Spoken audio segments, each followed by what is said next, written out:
The Powerpuff Girls, The Valentine's Day Mix-Up by Laura Dower. The city of Townsville is freezing. Brr, who turned off the heat? It's almost Valentine's Day, but this city is cold-hearted. Oh no, it's the Icy Ice Monster. He's blasting Townsville residents with the worst cold spell ever. City Hall has been transformed into a gigantic ice sculpture. How will the Powerpuff Girls get rid of this walking glacier? Gee, I've heard of ice breath, but this is ridiculous, Bubbles squealed. Yeah, let's melt this popsicle man, Buttercup cried. This creature definitely needs a little global warming, Blossom declared. We can't have an icy Valentine's Day. No way! And they rushed at the monster using all their powers. Super strength did the trick. It made the girls as strong as a super ice pick. Pow! Wow! The monster exploded into 1,000,000 ice cubes. So long, Mr. Icy Ice. No more Miss Nicey Nice. So once again, the day was saved thanks to the Powerpuff Girls. And just in time, too. It was the night before a very important day. At dinner, the Powerpuff Girls told the professor all about their day fighting monsters. As soon as the professor went back down to his lab, Blossom, Bubbles, and Buttercup began making him an extra special Valentine. By the time the girls had finished their arts and crafts, it was very late. They brushed their teeth, changed into their PJs, locked the windows tight, and crawled under the blankets. Bubbles made a wish. I wish for an extra special surprise on Valentine's Day tomorrow, she said softly. Like pretty flowers and pretty kitties and... Oh, will you go to sleep? Buttercup groaned. Blossom whispered. I hope all our wishes come true.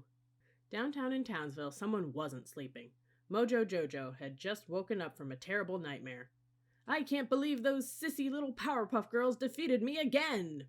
He got out of bed and paced around his volcano-top observatory. Suddenly, Mojo's eyes bugged open, and his breathing got very heavy. The meanest monkey in Townsville was feeling a little... pink. Valentine? He moaned in a slow, low voice. Mojo Jojo was in a total trance. On the outskirts of Townsville, Fuzzy Lumpkins woke up thirsty in the middle of the night. He poured himself a big old glass of swamp water. Something smells funny, Fuzzy said, stepping out onto his front porch. He stuck his nose up into the air to take a bigger sniff and blam! Got knocked flat on his furry behind. Fuzzy Lumpkins lay there like a lump. Weird pink dust whirled around him. Meanwhile, inside their deep dark lair, the Gangrene Gang was sleeping as soundly as a bunch of babies. Ace, Little Arturo, Big Billy, and Snake were snoring away. Grubber was drooling a whole lot of drool as usual. But little did the Green Gang know they were breathing in something very strange, and very pink. It was almost morning. Whee! It's sunny, Bubbles said, looking out the window. It's Valentine's Day and my wish came true. There are pretty flowers and pretty kitties and...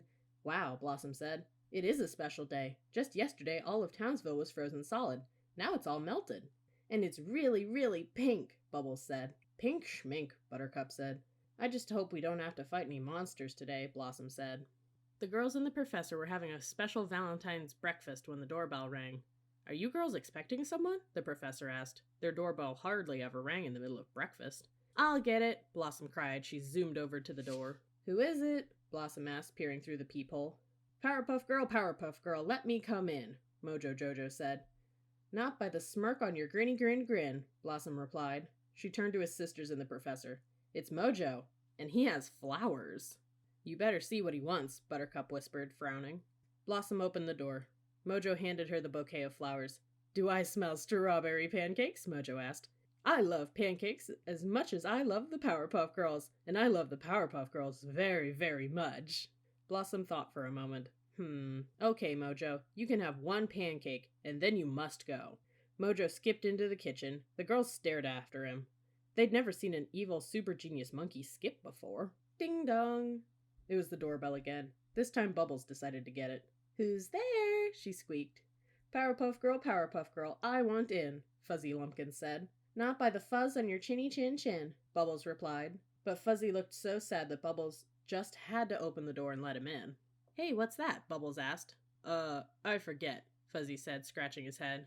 Is that pancake I smell? Yep, strawberry ones. They're the bestest kind, Bubbles said. Do you want some? Fuzzy went into the kitchen and took a seat next to Mojo Jojo. Professor Utonium gave Blossom, Bubbles, and Buttercup a disapproving look. Who else are you girls expecting this morning? The girls just shrugged. Then the doorbell rang again. This time Buttercup jumped up. I'll take care of this one, Professor, she said, acting extra tough. The gangrene gang was huddled together on the doorstep. "What do you want?" Buttercup snapped. Powerpuff Girl, let us in," Ace said. "Yeah, open up," Snake hissed. "Not by the green on your skinny skin," Buttercup hissed back. But then she saw Big Billy holding something behind his back. It was a gigantic box of candy. Buttercup flung open the door. "What's that?" she said, pointing to the candy. Ace grinned. He grabbed the heart-shaped candy box and gave it to Buttercup. "Hey, what's this?" Buttercup screeched. "All the candy's gone." I got a little hungry," Big Billy said.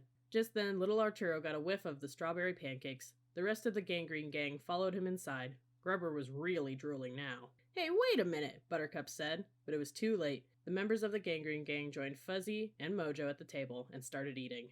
Everyone was making goo-goo eyes at the Powerpuff Girls. Professor Utonium was plenty puzzled.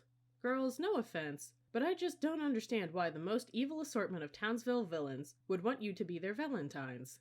"I think it's nice," Bubbles said. "They ate all my candy," Buttercup complained. "Something is very mixed up. Townsville usually has so much trouble, but now everyone is in the pink," Blossom cried. Professor snapped his fingers. "Wait, that's it, girls! The pink! Look at Mojo, and Fuzzy, and the gangrene gang. They're all under a Valentine spell. Look at the sky, it's super pink too," Buttercup cried.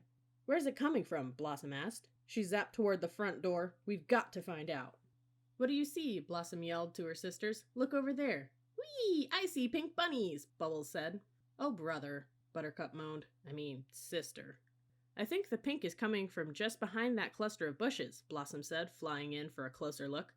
There on the ground, the girls could see a campfire with 3 mysterious figures seated around it. Thick pink smoke poured out from a kettle on the flames. It was the Amoeba Boys. "Hold it right there," Buttercup yelled. "Hey, what's he got?" Bubbles said, pointing to the book in Junior's mouth. Junior burped it up again. Blossom read the title aloud. "It's called Valentine's Day Spells and Tricks," she said. "We made a spell so all the snow would go away," the Amoeba Boys said at the same time.